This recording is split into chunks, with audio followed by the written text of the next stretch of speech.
It's been a very strange year for the weather. We started with a dry and warm winter, and we were expecting that to continue into the spring, and indeed we were concerned about drought conditions. And then spring arrived, and so did the rain. Lots of it. Record spell of wet weather, and that's had an impact here on our allotment and our attempts to become self-sufficient. So welcome to Self-Sufficient in Suburbia Spring Edition. Well, the unseasonably warm weather that we had in March gave us the opportunity to check out the beehives, and we found that 2 of them were very strong, but a third one is a bit weak, and we had a look through all the frames and found that there was no brood, and it looks very much like we've lost the queen from that colony. Now, we don't know how that's happened, and I have to confess it's not the first time we've managed to lose a queen from one of our hives. Nevertheless, it has happened, and what we're going to do is actually merge that weaker colony, the queenless colony, with the neighbouring strong colony, because we think that on its own it's not going to survive for much longer, and it won't survive long enough for the time of the year when we'll be able to get a new queen. So better to merge it with the neighbouring stronger hive. So it's going to take a bit of a process to get through it, and the first part of it was to move the hive that we're going to merge closer to the one that it will be merged into. Well, the 2 hives are now next to each other. The one on the right has been moved gradually. It's taken about 3 days to do it, and these 2 are now ready for merging together.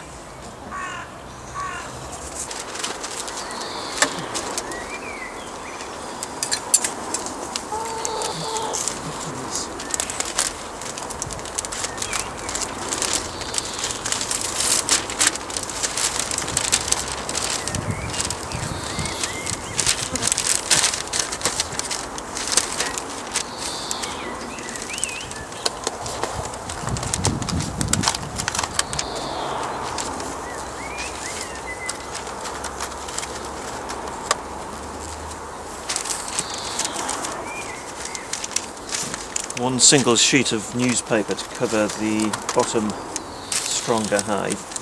Use drawing pins to pin it down. Tiny nick.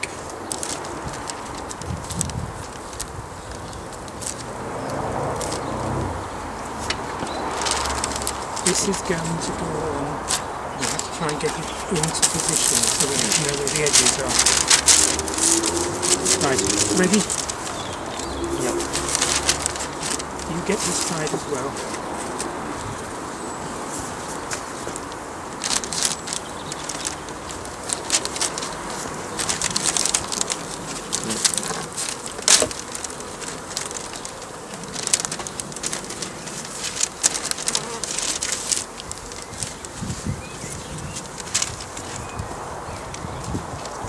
Well, what happens now is the weaker colony is on top. It's divided from the stronger colony below by one single sheet of newspaper, and the bees will eventually eat their way through it. But what they will do in the meantime is get used to each other's smell, so therefore they won't be regarding the bees on top as being an invasion. And therefore, hopefully, this colony will now be combined together as one hive. It seemed as though the warm weather was just going to keep on going and going, and that brought on our first rhubarb crop. Now, rhubarb is very much a traditional crop that you get from allotments here in the UK, and it's one of the first crops that we pick in the spring once everything started growing, and as you can see, it's a beautiful spring day today. So what we're going to do is pick this, and I'm going to take this back to the kitchen and use it to make some jam. First job to do back in the kitchen is to wash the rhubarb and then cut it into 1 centimetre lengths like that, and then weigh it. Now, rhubarb itself has very little pectin in it, so it won't set on its own as a jam. What you need to do is add something that's going to make it to set, something that's high in pectin. Well, oranges are high in pectin, and oranges go well, in my opinion, with rhubarb to make a jam. So what you're going to do is get about 3 of these per kilo of rhubarb, and then you're going to grate off the skin, off the rind, to get the zest there, and squeeze the oranges to get the juice, and all that goes into your jam pan. As you can see, in this pan we've got rhubarb, but we've also got rhubarb that we froze a couple of weeks ago, so we're just simply adding that in as well. It was rhubarb that was blanched before it went into the freezer, but we're going to add in the orange, the zest and the orange juice, and then we're going to bring that up to the boil. Once it's come up to the boil, turn the heat down and let it simmer until all the rhubarb has turned into a pulp. You need 1 kilo of sugar for every kilo of rhubarb. You might notice the odd lump of rhubarb in here. Don't worry about it because it's nice and soft. Once it's come back up to the boil, you need to keep it boiling away until you've reached the setting point. Well, to check for the setting point, what you need to do is put a dollop of it onto a plate, let it cool down, and then once it's cooled, run a spoon over it, and if it forms a wrinkly skin, then you know it's ready to go into jars. That's one of the 9 jars that I've made, and I've got some rhubarb left over, so our next job is to make myself a nice rhubarb pie.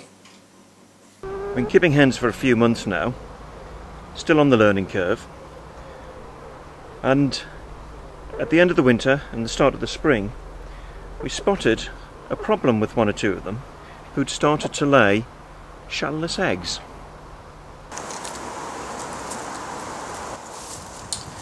That is typical of the eggs that we're getting from our hens each day. About half a dozen eggs each day at the moment. Now, we've had 1 or 2 problems recently with some of the shells on the eggs. Indeed, the problem is that actually we haven't been getting some shells on some of the eggs that have been laid recently. We've had 2 of our hens laid completely shell-less eggs. Now, we know that's caused by a lack of calcium in their diet. Now, we're not quite sure why they haven't been eating the grit that we've been giving them. We've been giving them plenty in a bowl in the chicken run, and most of the hens have been touching it, been eating it. That's fine, they haven't had a problem, but 2 of them have. And to add to the problems, we had that laid recently. That's the size of a normal egg. Again, a very small egg like that can be caused by a temporary lack of grit in their diet. So what we've been doing to make sure that they have been getting their calcium is to be adding some poultry spice to their mash that we give them every day. Now, this is 25% calcium, so 1 teaspoon of that into the mash is giving them the calcium that they need. But a lot of the other allotment holders in the area who have kept hens in the past have advised me to give them their eggshells, feed them their eggshells. Now, the reason I've been reluctant to do this up to now is because giving them shells, and here's some I prepared earlier, giving them their shells I thought might actually encourage the hens to eat their own eggs, which is the last thing I want them to do. But viewers have been writing in and saying that's a bit of a myth. Give them their eggshells because they are a very good source of calcium. But what you do is you roast these up like that in the oven until they're nice and brittle, put them in a pestle and mortar, and then you turn them into a powder, something like that. And then you add a teaspoon of that into our mash.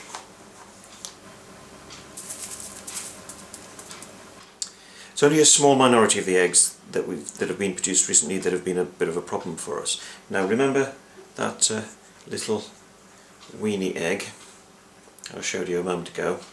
Well, how about that? And that was laid yesterday. Just compare the two. That is absolutely enormous. Now, to give you a better idea of what it should be like, that is a normal size egg, and that, it's bigger, I reckon, than a goose egg. Now, it's almost certainly a double yolker, and the hen that lays that one tends to lay rather large eggs anyway. She's our best layer. She lays nearly every day as well. But just to compare the two again, that is almost certainly not got a yolk in it. That almost certainly a double yolker. Anyway, the mash is made, and I'm about to go off and make sure that the hens are fed. And as I say, all the problems that we've had recently with the shellless eggs and the very small eggs have now cleared up because they're getting that extra calcium in their diet. Okay girls, here you go.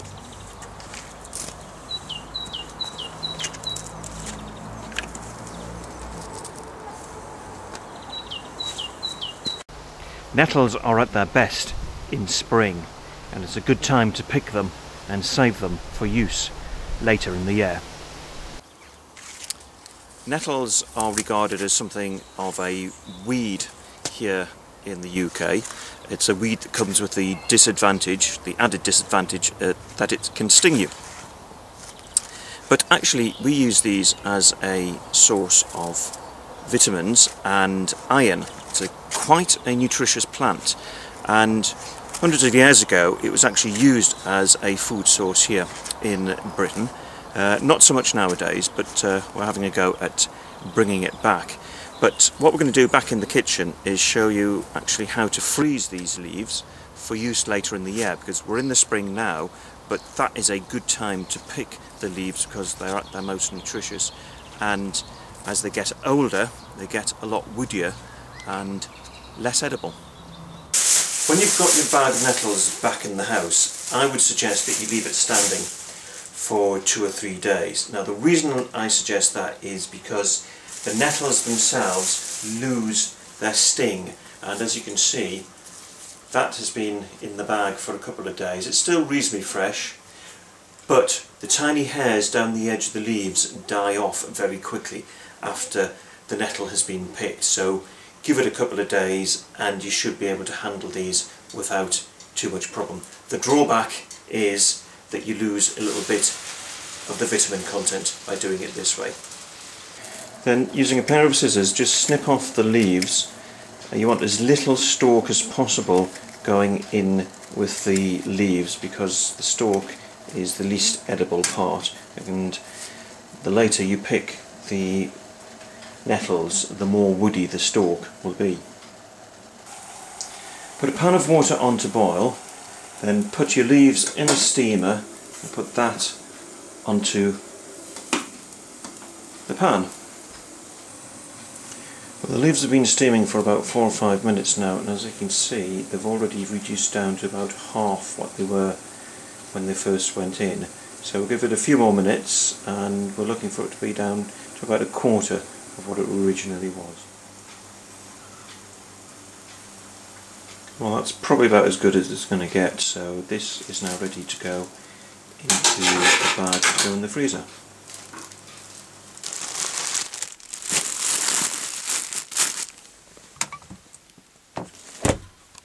One of my favourite wild foraging crops in spring is wild garlic, and with plenty of eggs available from our hens, I found a way to combine eggs and wild garlic together.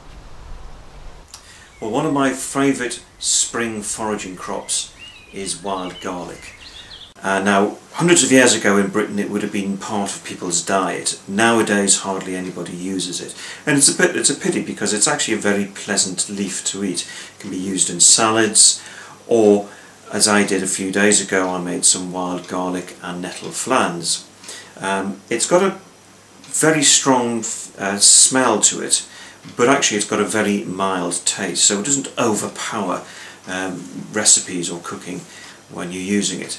So what we're going to do today is show you my recipe for how to make wild garlic Scotch eggs, and that way I can use up the whole load of the eggs that my hens have been producing down on the allotment. The first thing to do is to chop your wild garlic leaves and add them into a bowl, and then you need breadcrumbs, about double the quantity of leaves that you just put in, then seasoning to taste, and we're using pepper, ground pepper, and then to hold it all together you need some beaten egg. Just pour that in, and what happens is the egg holds everything together.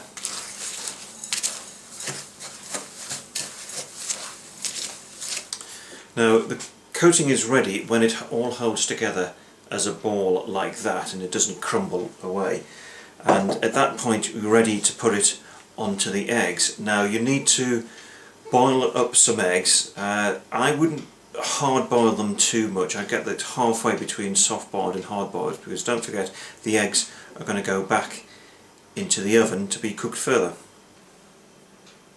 After you've shelled the eggs, put some flour in a bowl and then just make sure that the egg is fully coated with flour, and then take some of the coating and just in your hand shape it out into a bit of a hollow and put the egg in, and then work the coating around it so that it's fully covered.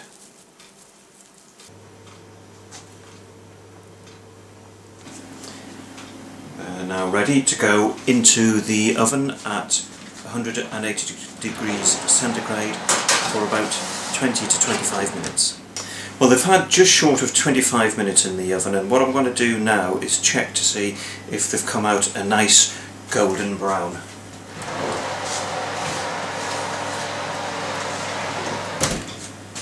And yay, look at those, lovely.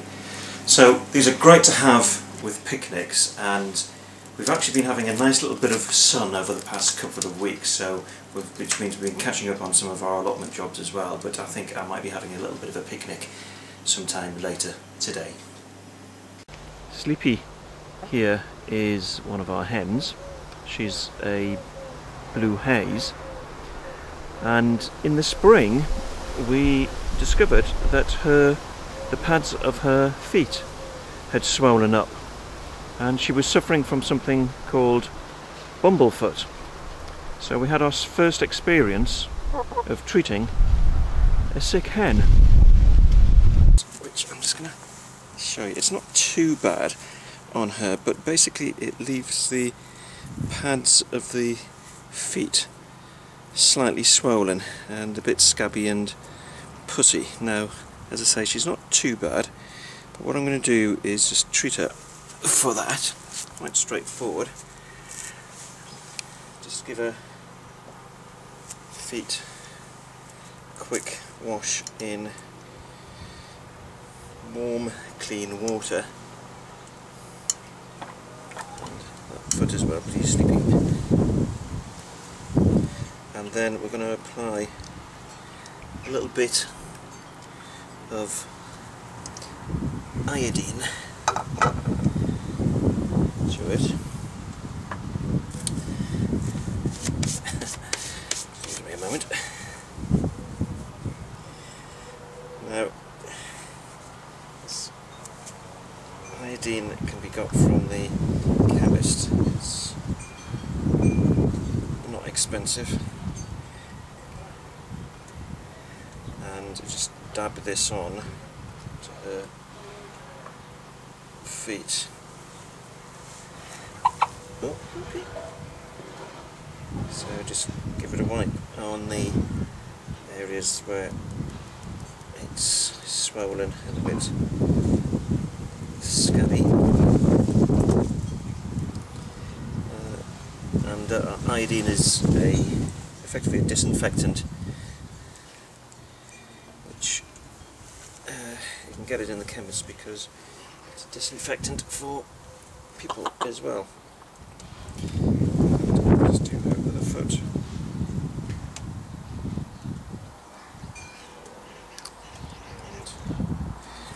And it's a lovely colour.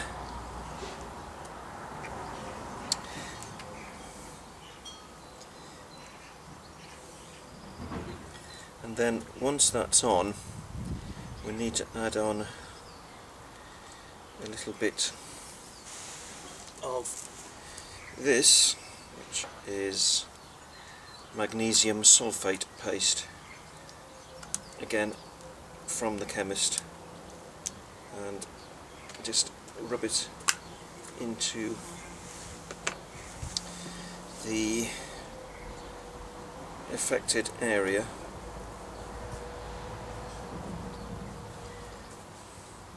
And I'm going to leave her to wander around the garden for a few hours instead of the chicken run, because the chicken run was obviously a lot muckier.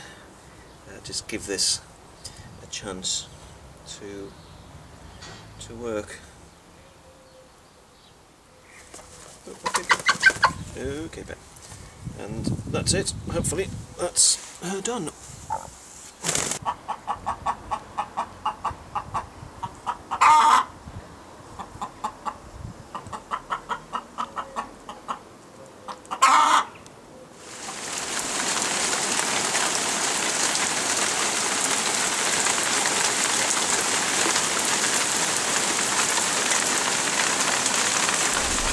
This spring was our first as beekeepers. Now the spring is very important for beekeeping because there's lots of blossom and lots of flowers out. The bees need to be out foraging for nectar and pollen, and normally they'd be out doing that, except if it rains. And the rains came big style. It rained and rained and rained. The result of that is that there's virtually no honey crop for us to take. And it also meant that the bees ended up swarming, and my goodness, they not off swarmed and swarmed and swarmed. Well, we've started by putting a sheet on the ground below where the swarm is, and this helps us to capture any loose bees that don't fall into the bucket I'm about to use to capture the rest of the swarm. Right, this has been slightly messy because there were so many branches on the hedge, so I couldn't knock them all off in one go. So what we've done is I've captured as much of the bees as possible in the bucket, and then I've overturned it on the sheet, slightly propped it open with a stick. Now if the queen is in the bucket, the other bees will go in and join her, but we've just got to leave this for a couple of hours at least to make sure that all the bees have got into the bucket. If they haven't, if the queen is outside the bucket, then the swarm will reform, probably be back at the same spot where they'd formed earlier. It's now about 12 hours since I was here this morning. The bees are in the bucket but also around it as well. It turns out that this is a much bigger swarm than we expected, so what we're going to have to do is try and pick up that whole lot of them and get them into this hive here.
A load of leaves in it.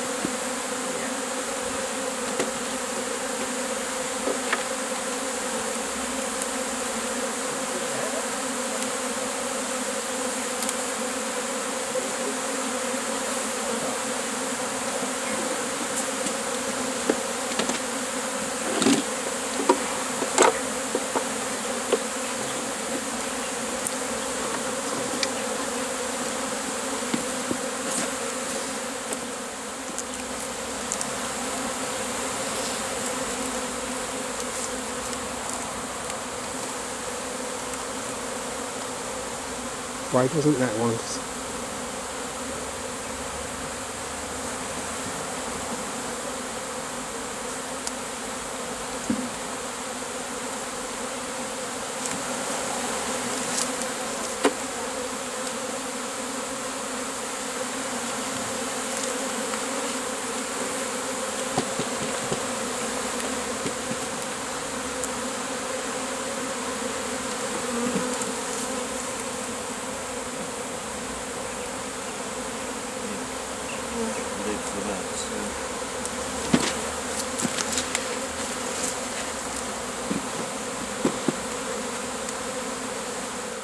This is the hive that we put together about 2 hours ago. This was the big swarm, and a lot of them were still flying around when we put them into the hive. But because we got the queen into the hive with the main swarm, then all the other bees in that swarm flew into the hive. This isn't going to stay here because it's on our neighbour's allotment. We're going to ship this a couple of miles down the road to a friend's garden, and we're going to put a ratchet cable around, a ratchet strap around the hive so that we can ship it down in the car. And you can see on the front there we've also blocked up the entrance with foam. We're at the new site for the 3 hives that have been created in the last few days. Well, that's the ratchet cable coming off the hive. It's still blocked up. That is the improvised hive. Small swarm in there, so we're not sure whether that will work as a whether that will grow into a full colony, so we may end up adding that one to another one, but we'll give it a week before doing so.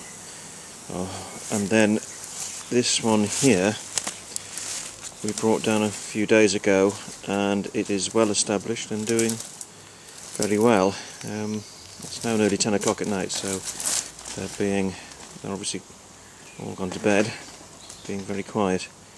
But this is our new additional apiary as a result of a large amount of swarming in the past week. Just as we thought we'd seen the last of the swarms, another one arrives. It's just over to the right of me on one of my artichoke plants, which has collapsed under the weight of it. Now, we don't know which hive it's come from. All the hives are very active at the moment, but it looks as though that swarm will now be used to make up hive number 8. And if you think about the start of this month, start of June, we had 2 hives. Now we're about to reach number 8. Well, the awful spring weather we had really hammered a lot of our plans to become self-sufficient. We are way behind where we'd really like to be. But not all is lost. we live on to fight another day.